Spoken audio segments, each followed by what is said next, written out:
இன்னைக்கு காலையில 6 மணிக்கு தான் நாங்க எங்க ஊருக்கே வந்தோம். வந்ததும் வீட்ல கொஞ்சம் வேலை இருந்தது. நான் அப்படியே கிளீன் பண்ணிட்டு இருந்தேன். செல்வா நான் வேலையா இருக்கவும் தோசைலாம் சுட்டு ரெடியா வச்சுட்டாங்க. அப்படியே சாப்பிட்டுட்டு நல்லா தூங்கி எந்திரிச்சாச்சு. நான் தூங்கி எந்திரிச்சேன். அத்தை சாதம் வச்சு கருவாட்டு கல்லணி வச்சிருந்தாங்க. ரொம்ப நாள் ஆச்சு சாப்பிட்டு. நல்லா சாப்பிட்டாச்சு. அப்படியே ஊர்ல இருந்து அத்தைக்கு, அப்புத்தாக்கு எனக்கெல்லாம் எடுத்திருந்த ட்ரெஸ் எல்லாம் ஒண்ணு ஒண்ணா எடுத்து அத்தைட்ட காட்டிட்டு இருந்தேன். இது எப்படி இருக்கு? அது எப்படி இருக்கு? அப்படின்னு. ஈவினிங் டைம்ல ஊர்ல தர்பூசணி கொண்டு வந்திருந்தாங்க. 1 கிலோ ரூ. 20 அப்படின்னு நாங்க பெருசாவே ஒரு பழம் வாங்கி கட் பண்ணி சாப்பிட்டுட்டு இருந்தோம். அப்படியே அம்மா வீட்டுக்கு வந்துட்டு அத்தை அப்படியே பிடிச்சி கட்டிட்டு பால் பீச்சு குடுத்தாங்க. நான் அப்படியே டீ போட ஸ்டார்ட் பண்ணிட்டேன்.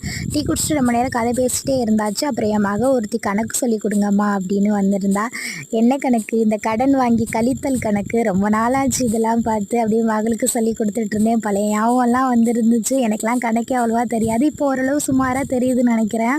நைட்டு தோசை தான் சட்னி எல்லாமே ரெடி பண்ணியாச்சு. செல்வா வெளியில போயிருக்கான். எங்கேயாவது கதை பேசிட்டு இருப்பான். வந்தது தோசை ஊத்தி சாப்பிட வேண்டியது தான். சென்னையிலேருந்து என்னெல்லாம் வாங்கிட்டு வந்தேன் அப்படின்னு ஃபுல்லா ஒரு வீடியோவா அப்டேட் பண்ணியிருக்கேன். செக் பண்ணி